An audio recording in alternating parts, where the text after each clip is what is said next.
नमस्कार, स्वागत है आपका द फोर्थ स्टेट यूट्यूब मंच पर। मेरा नाम है रविंद्र सिंह शोरान। हमारे साथ जुड़ रहे हैं डॉक्टर प्रेम कुमार। अब डॉक्टर प्रेम कुमार कौन है?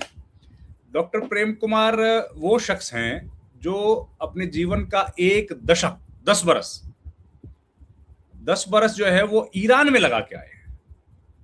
अब ईरान का युद्ध चल रहा है और हम लोग लगातार ईरान के बारे में जानने समझने की कोशिश कर रहे हैं। तो हमें कुमार जी के बारे में पता लगा। उन्होंने एमबीबीएस किया भारत से, एमडी किया हरियाणा के रोहतक से, और फिर वो चले गए ईरान। वहां 2 अलग-अलग दशकों में वो ईरान गए और लगभग 10-11 साल उन्होंने ईरान में लगाए। तो हम लोग जानने की कोशिश करेंगे कि एक बाहरी व्यक्ति ईरान में कैसा जीवन है, किस तरह की कल्चर है, और क्या वाकई बहुत कंजर्वेटिव सोसाइटी है, जो पैरोकियल माइंडसेट हम लोगों को देखने को मिलता वैसा है क्या, या कुछ और है। वहां पर जो गैर मुस्लिम लोग हैं उनका जीवन कैसा है, ये तमाम बातें हम लोग इनसे जानेंगे। और सबसे पहले करते हैं स्वागत। डॉक्टर साहब नमस्कार, बहुत बहुत स्वागत है सर आपका। शुक्रिया आपका और आपके दर्शकों का भी बहुत बहुत हमारी तरफ से।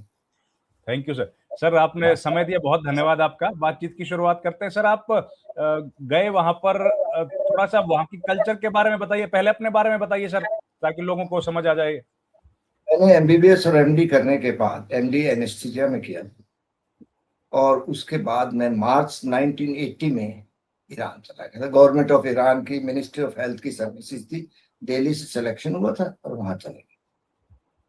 और तेहरान में कुछ दिन रहने के बाद, क्योंकि उनका नवरोज शुरू हो गया था, 21 मार्च को होता है, उसके बाद हमें पोस्टिंग मिली तो हम उनके एक शहर है अबादान करके, बड़ा फेमस आवाजान था अबादान, वो साउथ ईरान का है। जी। और उसमें वो रिफाइनरी होती थी, वो वर्ल्ड में सबसे ज्यादा, उसमें 6 मिलियन बैरल ए डे वो रिफाइंड होता था। और उनका स्ट्रेटेजिकली वैसे इंपॉर्टेंट है। बाय द वे ईरान जो है, जैसे 80% तो माउंटेन्स हैं, स्नो बाउंड है, सिर्फ वही ओह, रीजन एक, हाँ, स्नो बाउंड होता है। और बर्फ पड़ती सिर्फ है ईरान में? एक, ज्यादातर ईरान तो यही होता है, सर्दी तो बड़ी पड़ती है, बर्फ भी पड़ती है और ओके। माउंटेन दिखते हैं सारे ही, वो माउंटेन। एक्सेप्ट जो मैं गया था बदान, वो था भी डेजर्ट, और वहां उनका जो तेल निकलता था वो ज्यादातर उस डेजर्ट में निकलता। और जो ईरानी हैं, दे आर नॉट, उनको हम लोग अरबिक मान लेते हैं, नहीं, अरबिक में उनमें कोई वो तो बिल्कुल इंटायरली डिफरेंट है, फारस है। वो अपने आप को आर्यन भी है, उनकी लैंग्वेज भी फर्क है।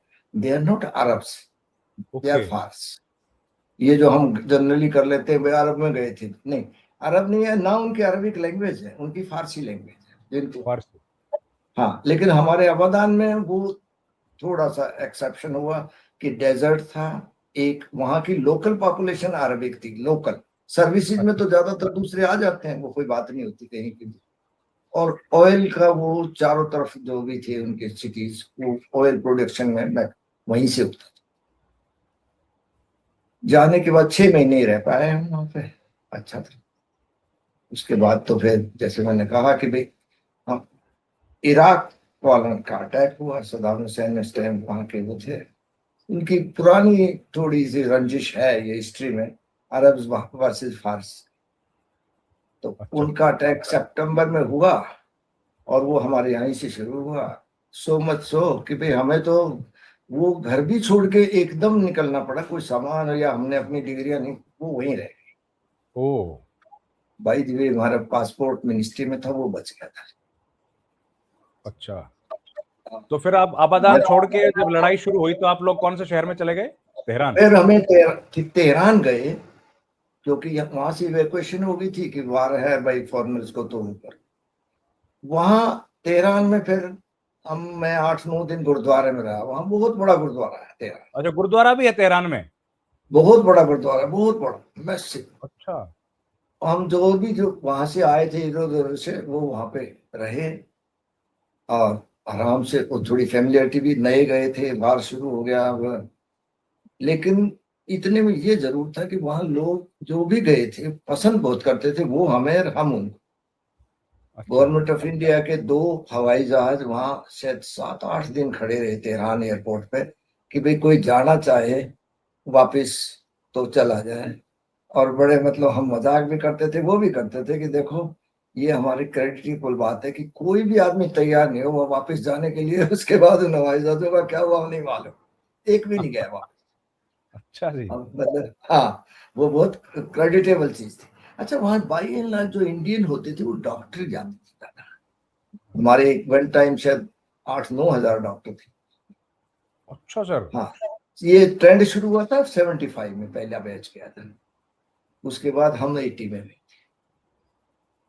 तो किस तरह की और कल्चर है सर, थोड़ा सा बताइए ना। अब देखो हिंदुस्तान हाँ, के साथ कोई मेल कल खाती है क्या, ये बिल्कुल बहुत अलग है? ज्यादा हमें तो इतना फेमिलियरिटी लगती थी कि भी एक तो वो लोग ऐसे नहीं है, कोई रफ नहीं, बड़ी आपने भी देखे होंगे खूबसूरती में भी, अपनी हेल्थ में भी, यार मतलब बहुत अच्छे हैं। और भाई दी वे उनके भी स्पोर्ट्स वही पसंद है वहाँ कि भाई कुश्ती जो है, पहलवान तो ईरान के भी बड़े मशहूर होते थे हाँ, मशहूर है। उनके। हाँ, उनके यहाँ देखो, हमारे उनमें ये डिफरेंस है कि हम सोच भी नहीं सकते कि वो हमसे कितने आगे मेटेरियल वर्ल्ड में थे। भाई उनके घर जो है आज भी हमारा किसी का ऐसा नहीं होता, वो घर जो नॉर्मल रखते हैं वेल कारपेटेड होते हैं। कारपेट का तो उनका रिवाज है क्योंकि वहां नीचे ये बात। बैठने का रिवाज है। ड्राइंग रूम हाँ, में भी बैठेंगे तो सब नीचे बैठेंगे, जो आएगा तो दस्तरखान, वो बाहर। खाना भी हाँ दस्तरखान पे खाते हैं। हाँ, वो भी, वो हमने भी यही रखे हुए, मतलब काफी हद तक वही रखा कल्चर।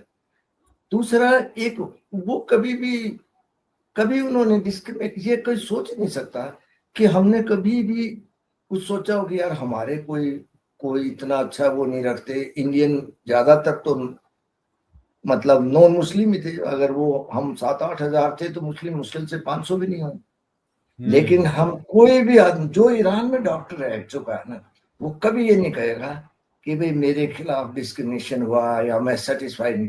जो ईरान चला गया उसका बीच फिर कहीं मन भी नहीं लगता। मैं इन बिटवीन सऊदी चला गया था, सैलरी अच्छा वहां ज्यादा था। सऊदी जब मैं 87 में वापस आया, फिर सऊदी चला गया 88 में।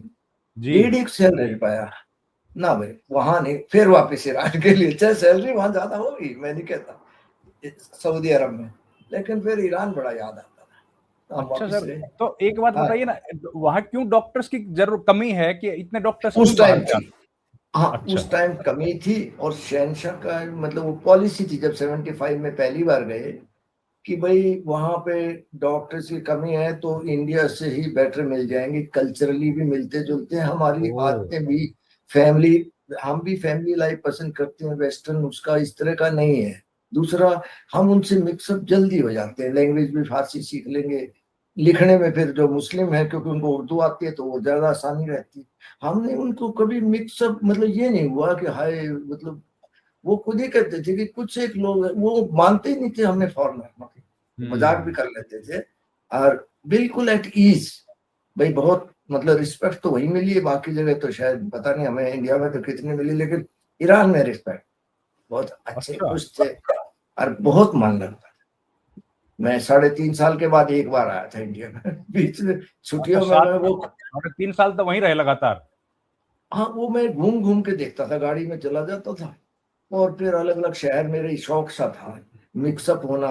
अच्छा, उनकी बहुत सी तुर्क, जैसे वहाँ कुर्दिश पॉपुलेशन थी हमारे यहाँ, तो उनके कुर्दिश। हरियाणवी वर्ड बड़े मिलते थे कोमल अच्छा भाई। सर, क्या क्या क्या मिलते थे बताइए तो। जैसे लत्ते, छींट, वो अच्छा। अपनी लैंग्वेज में। हाँ, और फिर मेरे को ये देखता था मैं कई बार उनकी जो विलेज में, मेरा ये क्यूरियोसिटी रहती थी कि विलेज में जाएं देखे क्या है। तो वो जो औरतें बैठ के, और वो जो हमारे जैसे आपने बस स्टैंड पे देखे होंगे जो पुरानी विलेज वाली बैठ जाती है, वो नीचे वही। फर्श पे ही बैठ जाते। हाँ, वो चाहे कितनी सोफिस्टिकेटेड और वैसी तीखी, बारिश कहते थे, एक वर्ड कह होता है हमारे यहाँ कहते हैं, उल्टी आने को वोमिट। ना कह। हाँ, कह, हाँ, वोमिटिंग को हम हरियाणा में भी कह बोलते हैं, क्या हो बहुत गया बोलते हैं सर। कह। हाँ, तो ये वर्ड भी कुर्दों का ही था, कह होना। अच्छा। हाँ, छींट लत्ते, ये आर, आग की जगह अपने कहते हैं ना आर या पार, तो या तो पार हो जाएगा या आर। आर का मतलब वो आग से, उनके यहाँ आग, आर बोलते हैं। आतिशबाजी, आतिश फारसी का वर्ड है, आर वर्ड जो है उनका वो कुर्दों का है।